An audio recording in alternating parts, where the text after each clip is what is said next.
Cricket की दुनिया यानी गेम ऑफ क्रिकेट में आपका स्वागत है।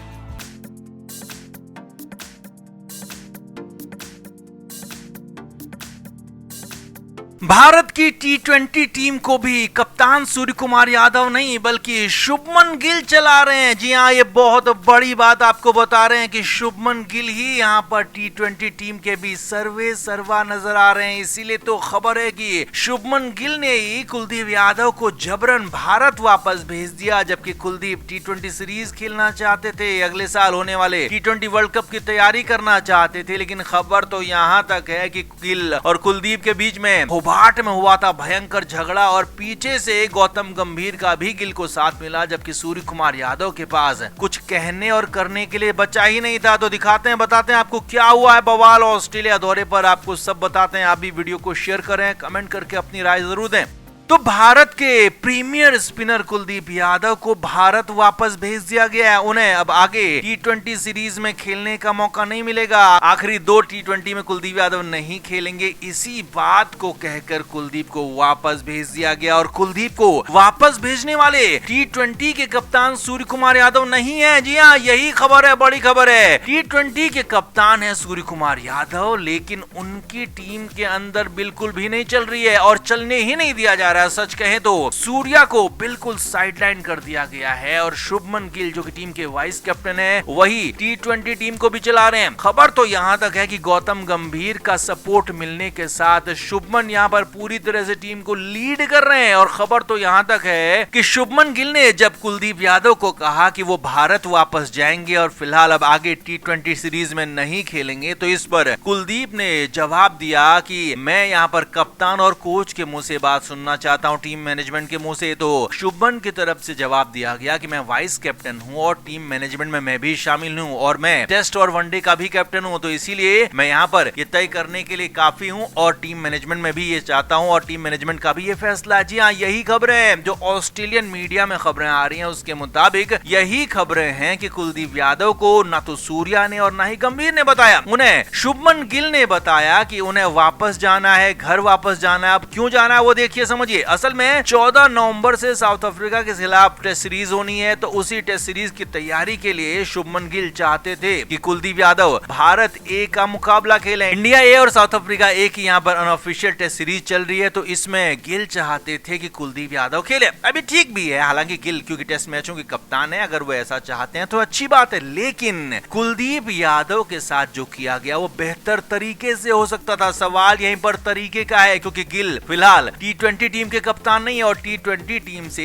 गिल कैसे भी किसी भी हालत में कुलदीप को रिलीज नहीं कर सकते थे। लेकिन सूर्या की बात सुनी ही नहीं गई, सूर्या से बात ही नहीं की गई और कुलदीप को रिलीज कर दिया गया। और खबर यह है कि इसी वजह से होबार्ट का जो टी20 मुकाबला था, उसके बाद गिल और कुलदीप के बीच में झगड़ा हुआ था और इसीलिए तो होबार्ट से कुलदीप यादव सीधे भारत वापस लौट आए थे, गोल्ड कोस्ट नहीं गए जहां चौथा टी20 मुकाबला हुआ। और इसीलिए गिल को लेकर यहाँ पर सवाल खड़े हो गए हैं कि उन्हें पीछे से इतना बैक सपोर्ट आखिर किसका मिल रहा है। तो वो जवाब है गौतम गंभीर। हेड कोच गौतम गंभीर उन्हें टेस्ट और वनडे का परमानेंट कैप्टन बना चुके हैं और खबर तो यहाँ तक है कि वो टी20 का कैप्टन भी गिल को ही बनाना चाहते हैं। और खास तौर पर जो अगले साल की शुरुआत में टी20 वर्ल्ड कप होना है, उस वर्ल्ड कप से पहले ही गंभीर चाहते हैं कि गिल को यहाँ भी कैप्टनसी मिल जाए, क्योंकि अगर टी20 वर्ल्ड कप जीतने की बारी आती है तो सूर्या नहीं बल्कि गिल वहां पर विजेता कैप्टन के तौर पर दिखे और गिल को बनाने में गंभीर का अहम रोल है, ये देखा जाएगा, कहा जाएगा। और यहाँ पर गंभीर को मेंटोर के तौर पर माना जाएगा, जाना जाएगा, पहचाना जाएगा, यही पूरा प्लान है फिलहाल। तो ऐसा ही नजर आ रहा है। तो कुल मिलाकर कुलदीप के साथ जो हुआ वो तरीका बहुत गलत था। हालांकि ये बिल्कुल सही है कि कुलदीप को टेस्ट सीरीज की तैयारी के लिए भारत भेजा गया, इसमें कुछ भी गलत नहीं है, लेकिन तरीके से दिक्कत है। यहाँ पर कुलदीप यादव के साथ जो हुआ, जिस तरीके से हुआ, वो गलत है। तो आप इस पर क्या कहेंगे? आप भी अपनी राय जरूर दें कि कुलदीप के साथ गलत हुआ या सही हुआ, आप क्या मानते हैं? और सूर्या के साथ जो हो रहा है उस पर भी अपनी राय जरूर से जरूर दें, कमेंट जरूर करें।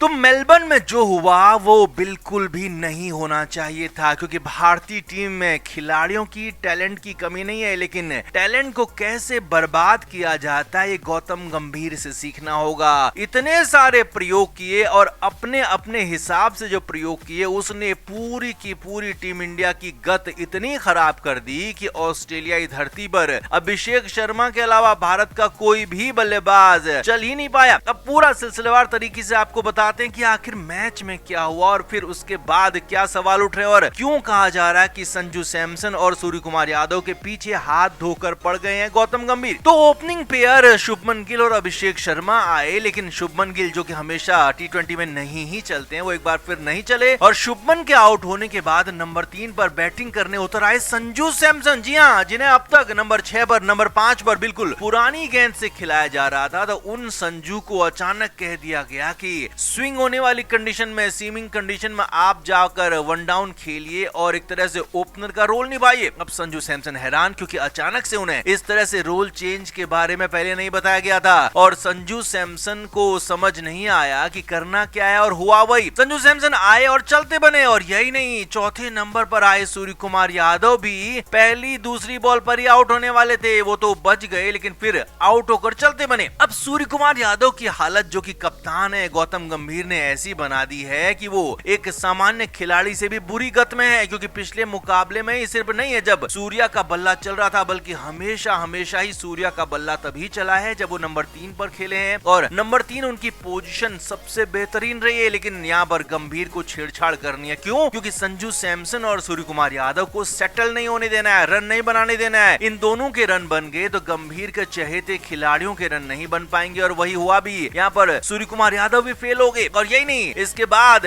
जो सबसे बड़ा प्रयोग, महाप्रयोग किया गौतम गंभीर ने, वो था हर्षित राणा का प्रयोग। हर्षित राणा को शिवम दुबे से पहले नंबर 7 पर खेलने भेज दिया और हर्षित राणा की बल्लेबाजी जिसने भी देखी वो हैरान था कि आखिर ऐसे खिलाड़ी को टीम में खिलाया क्यों जा रहा है, वो भी बतौर ऑलराउंडर। हर्षित राणा बिल्कुल टैलेंटर, एक शर्मा सामने थे, लेकिन हर्षित राणा अभिषेक को स्ट्राइक देने को तक तैयार नहीं थे। हर्षित राणा ने जब अभिषेक के साथ बल्लेबाजी की तो अभिषेक को सिर्फ 13 बॉल खेलने को मिली, जबकि हर्षित राणा ने इस दौरान 33 बॉल खेली और 35 ही रन बनाए और यही भारत को बैकफायर कर गया, क्योंकि वहां पर अभिषेक शर्मा रन बना रहे थे लेकिन हर्षित उनको स्ट्राइक देने तक को तैयार नहीं थे और सारी की सारी स्ट्राइक अपने पास रखी। और इसके बाद जब शिवम दुबे को नंबर 8 पर भेजा गया तो वो फेल हो गए, होना ही था, क्योंकि एक खिलाड़ी को आपने इतना डिमोरलाइज कर दिया। जो शिवम दुबे नंबर 4 के, नंबर 5 के खिलाड़ी हैं, उन्हें आप नंबर 8 पर भेज रहे हैं, क्यों? क्योंकि आपने हर्षित राणा को चलाना है। यहाँ पर तो ऐसा लगता है कि गंभीर का प्लान ये हो कि हर्षित राणा से कहा गया कि मैं तुझे चला कर दिखाऊंगा, कैसे भी चलाऊंगा लेकिन तुझे चलाऊंगा, और हो वही रहा है। गेंदबाजी हर्षित राणा को दी जाती है, बल्लेबाजी उनको दी जाती है, बाकी सारे खिलाड़ियों से कहा जाता है कि बल्ला भांजो, लेकिन हर्षित राणा से कहा जाता है, जो कि 11वें नंबर के बल्लेबाज भी नहीं है, उनसे कहा जाता है कि तुम जाकर वहां पर स्ट्राइक लो और अपने हिसाब से बल्लेबाजी करो, अपना पूरा टाइम लो। और हर्षित ने टाइम भी लिया, रन भी बनाए, लेकिन हाँ 33 बॉल खेले, 35 रन बनाए और बिल्कुल 11वें नंबर पर जैसे जहीर खान रन बनाते थे उसी तरह की बल्लेबाजी उन्होंने की। अब जब बल्लेबाजी यहाँ पर पूरी तरह से लुट पिट गई तो गेंदबाजी में क्या होना था, एक बार फिर से गंभीर के लाडले हर्षित राणा ने 2 ओवर में 27 रन लुटाए, सबसे ज्यादा रन लुटाए। हालांकि कुलदीप भी थोड़ा सा एक्सपेंसिव रहे, लेकिन कुलदीप ने विकेट भी निकाले, मगर हर्षित राणा का हाल ये था कि 2 ओवर की गेंदबाजी में उसके बाद उनको बॉलिंग नहीं मिली। क्रिकेट के हर नए अपडेट के लिए गेम ऑफ क्रिकेट को सब्सक्राइब करें और उसके बाद बेल आइकन को प्रेस करना ना भूलें, ताकि सिर्फ आपको मिले गेम ऑफ क्रिकेट की हर खबर सबसे पहले।